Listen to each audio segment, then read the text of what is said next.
I had one woman who said, well, my doctor asked me to do a hysterectomy and that I should also remove my ovaries as well. Oh my and gosh. She said, oh, I don't know if I feel comfortable with that. And he said, well, why are you so attached to your ovaries? And she's like, I don't know. Why are you so attached to your testicles? Yeah. Like no man ever, they said, we're going to yank those gonads out. That's fine. You don't need them. Don't worry about it.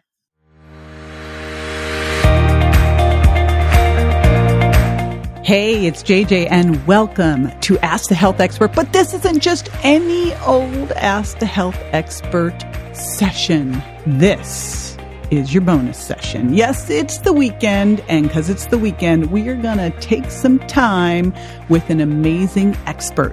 So be on the lookout for these Saturday Ask the Health Expert bonus sessions where we're going to go deep into an amazing subject with an incredible expert to give you actionable items that you can put into your life. Hey, it's JJ and welcome to the podcast. So today we are tackling a subject I've actually never talked about before, but it's high time that I did because it impacts 70% of all women by the time they are 50. And if I have anything to do with it, with today's guest, that will not be you, my friends. So, and if it is you, we're going to share with you how to turn this thing around quickly. So today we're going to be talking about fibroids, what they are, how to know if you have one, and then what the heck to do about them. I have awesome show notes for you and a free guide at jjvirgin.com/fibroids. And of course, a fabulous guest. And this is a gal I met at an event, a couple events in Toronto. You'll hear from her accent because she says oot, that she is a Canadian. She is just a load of fun. We're talking fibroids and natural remedies for fibroids with Melissa Ramos of Sexy Food Therapy. And she is a nutritionist. Her background is in Chinese medicine. And she has this super fun brand, again, Sexy Food Therapy, where she helps women balance their hormones and digestion for regular periods and poops. And she is quite the celebrity out there in Canada. She's an expert on CTV's The Social. It's a super fun show. It's kind of like a hipper, younger view. She's been a TEDx speaker. She writes for HuffPo. And she has a really cool online program where she helps everyone get healthier and, again, balance their hormones. Plus, she has a fabulous YouTube channel with really cool tips and videos and recipes. So I'm really excited to share Melissa with you today. And again, we have awesome show notes. So be sure to grab those at jjvirgin.com/fibroids. Now, before we dive in, a word about one of my favorites.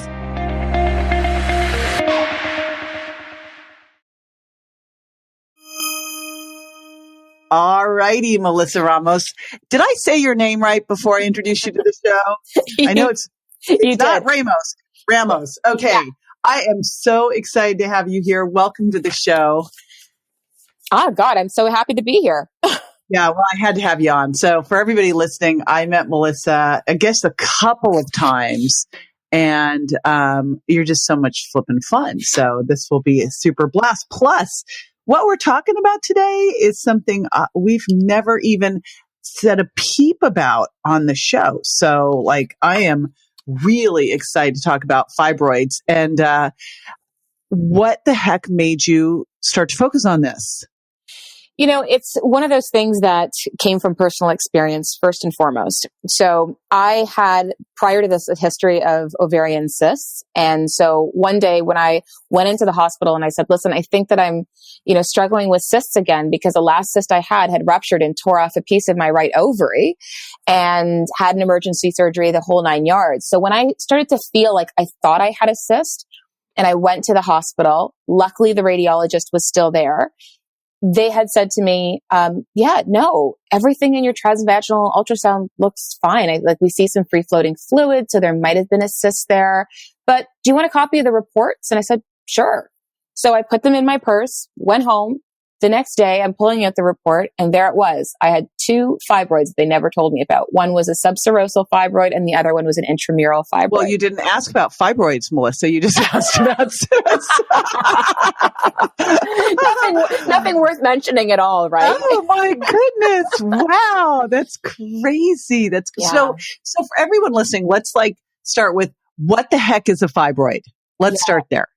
Well, a fibroid is essentially thick muscle tissue that makes up uterine fibroids, and they essentially typically grow within the uterine walls, and these are, these things essentially are the symptoms of them would create really heavy bleeding in a lot of women. That's usually the biggest symptom that women get. Sometimes women feel constipated, especially if it's pushing on the bowels. It might make them feel that they have to pee more often. And to be honest with you, a lot of women don't feel them at all. So they never even know that they have them. And they think that all these symptoms that they're getting have nothing to do with it. In my situation, I actually felt them. So it's not uncommon to feel them, but for a lot of women, they don't at all. Wow. So then if you don't feel them and you don't really notice any symptoms, is it a big deal? Can you just hang with them, or is there an issue? Like a buddy. It's one of those things where I would suggest that if you are, one of the hallmark cases of it is, heavy bleeding. That's a big one. And we, believe it or not, the statistics on fibroids is a little bit astounding. Well, it is astounding. We have they say about 70% of women will get at least one fibroid by the time that they're 50 years old. But most people probably don't even know they have them. Correct. They just are told, oh, you just have PMS or whatever. Yeah, you got really heavy bleeding. Like, I wasn't in perimenopause or menopause when I found out that I had my fibroid. I was in my mid-30s. So it is possible for women to have it before even going into that next transition of their life. And for me, a hallmark, case of it was really heavy periods. So if you do have really heavy periods, I would actually suggest getting a transvaginal ultrasound when you're not bleeding.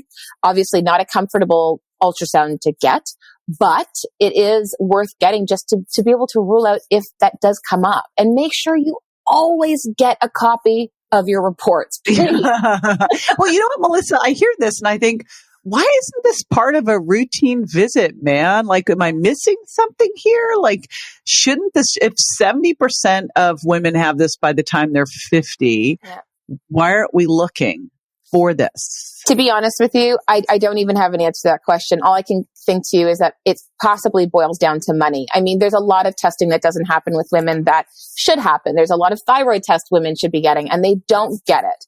I know. We're going to get on a rant here now about all this, but I bet if there was a really good medication or super expensive surgery, everyone would be getting tested for it. Yeah, absolutely. I hate to say that. That was so conspiracy theory, but I'm doing it now.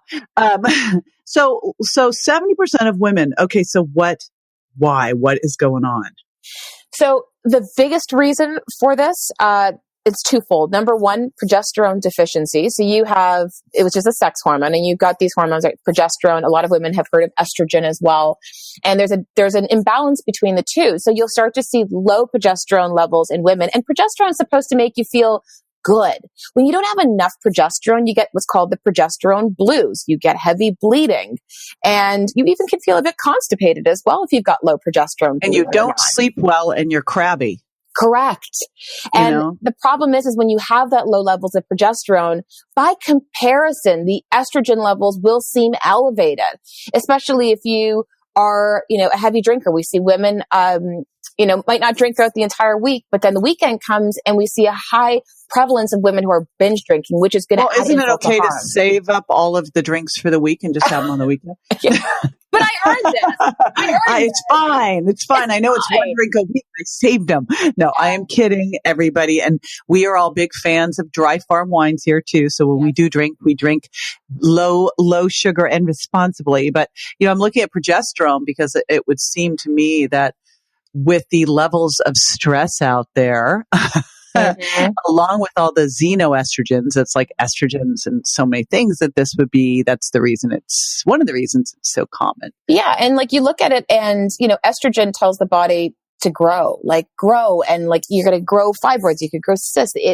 It creates growth in the body.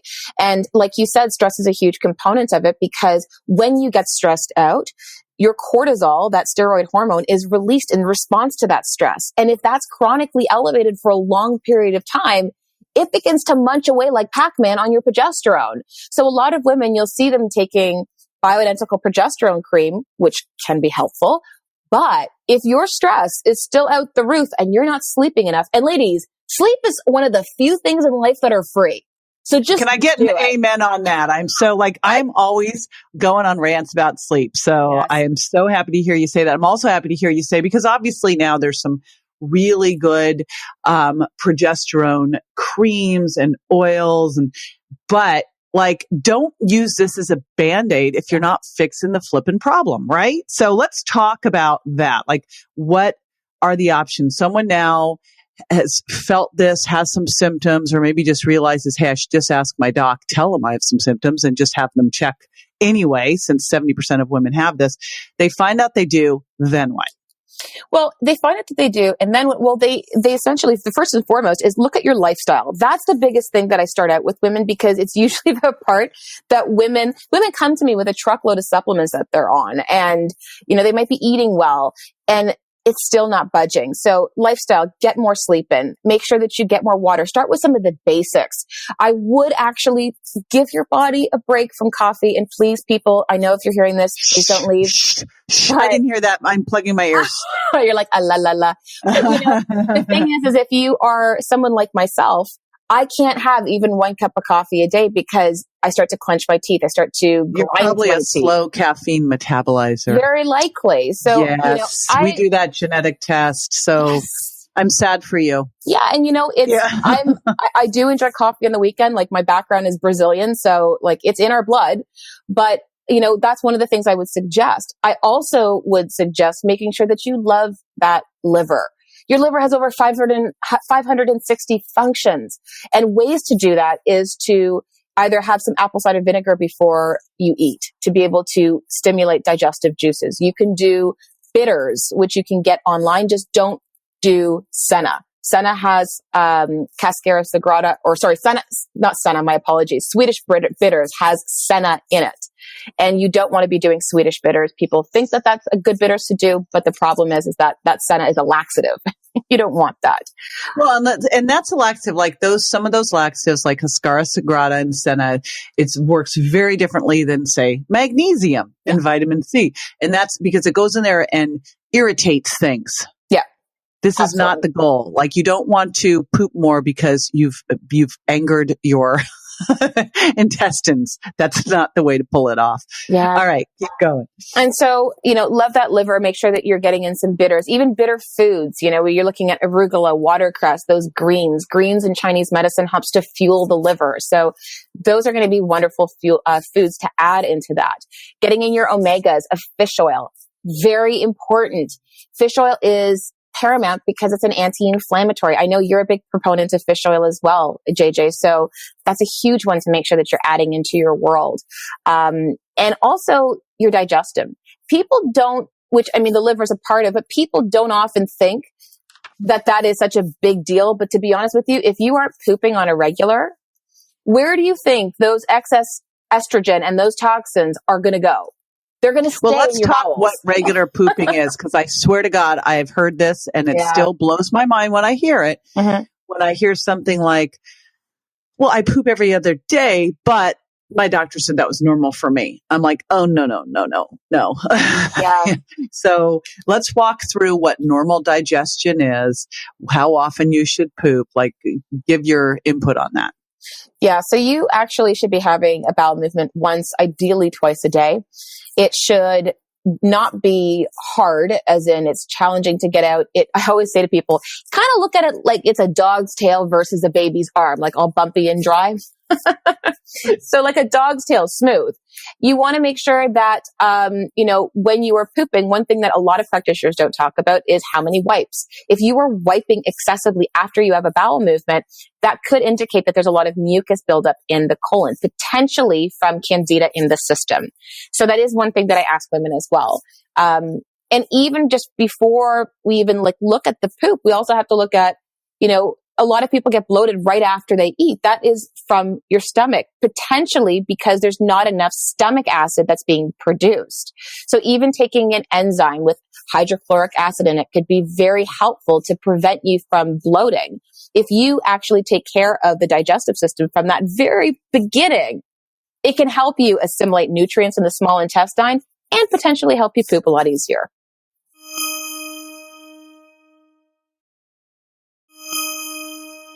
So right now, someone goes into the doctor's office and they find out they have fibroids. What's the typical thing that happens next?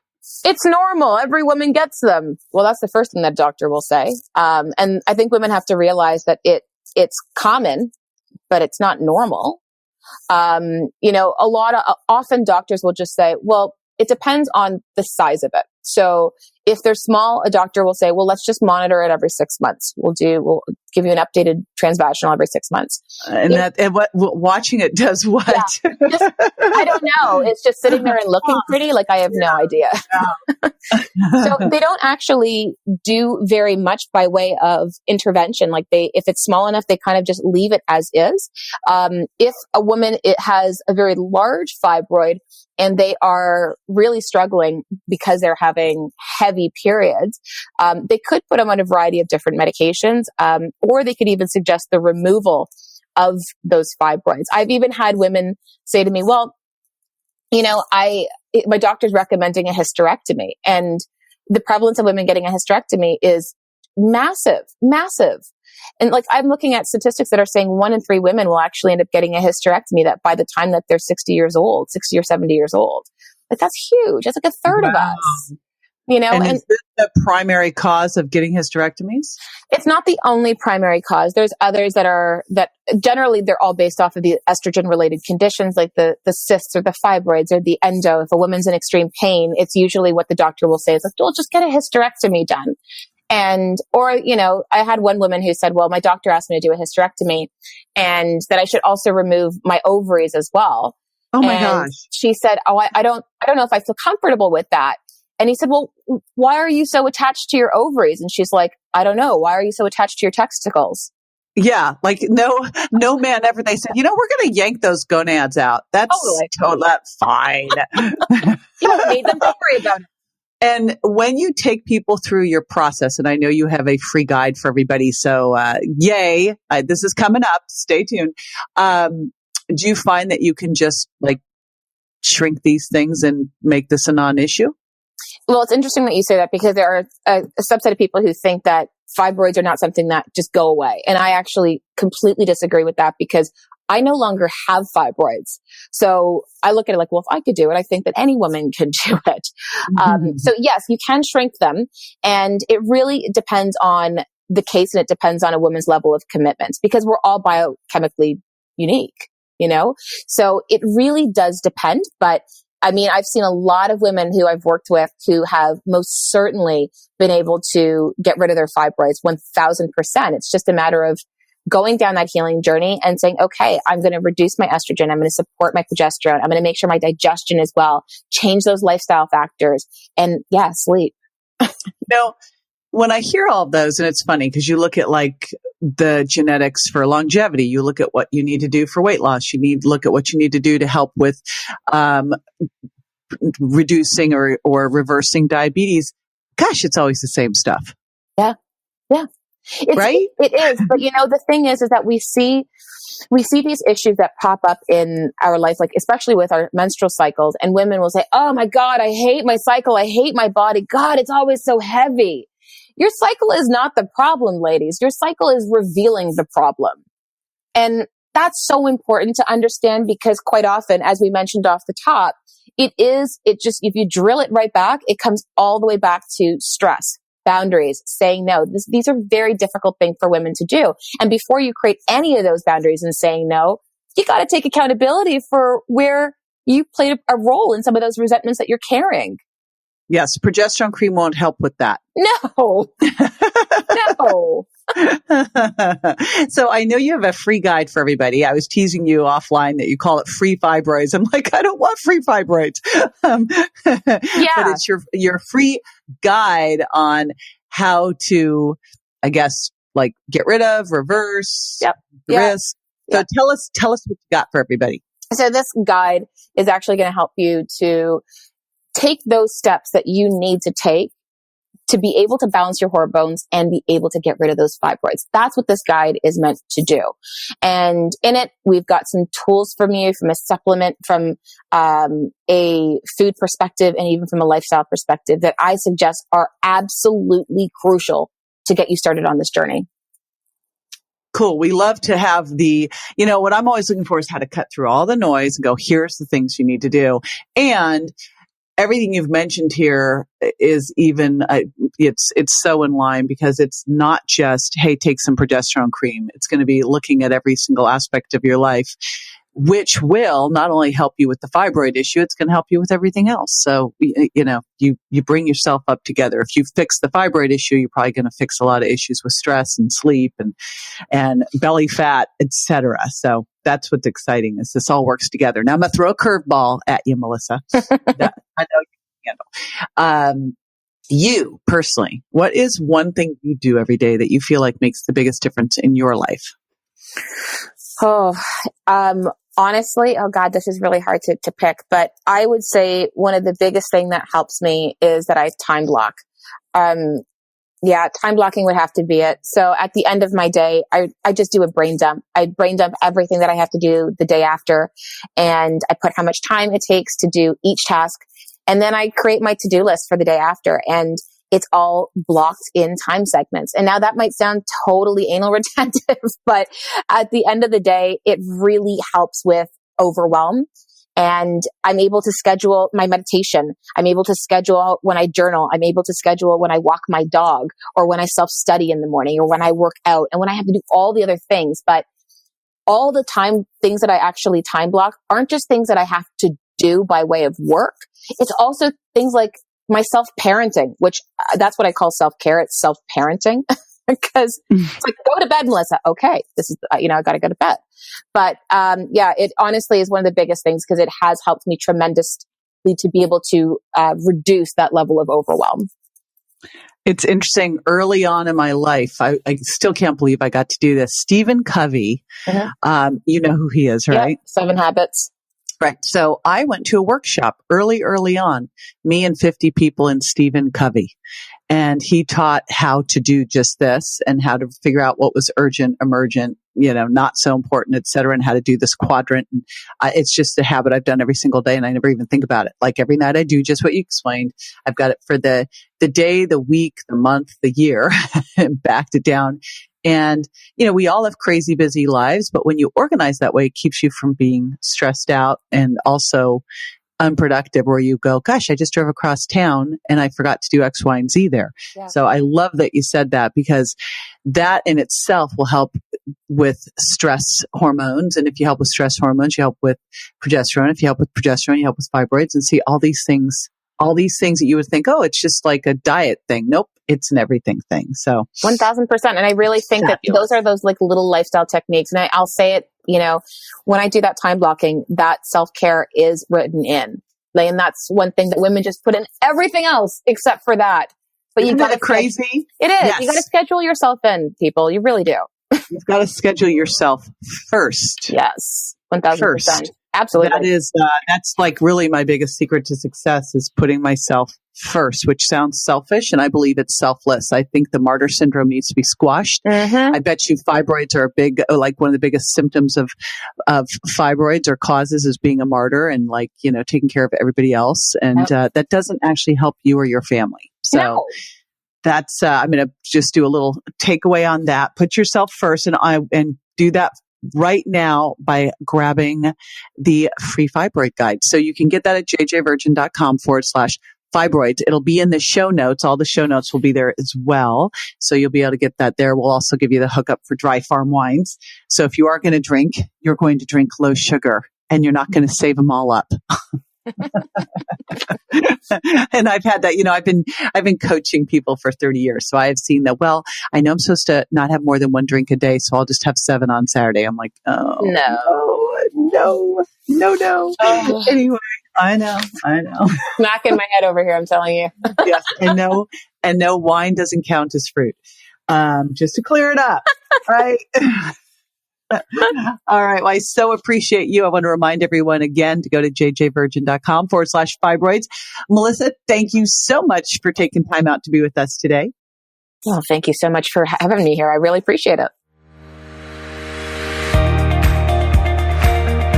There was your deep dive bonus episode of Ask the Health Expert. We will be dropping these bonus episodes as amazing experts and incredible titles come to us. You don't want to miss out on this, do ya? Stay in the know. Be the first to know. Go to subscribe to jj.com and I'll hook you up.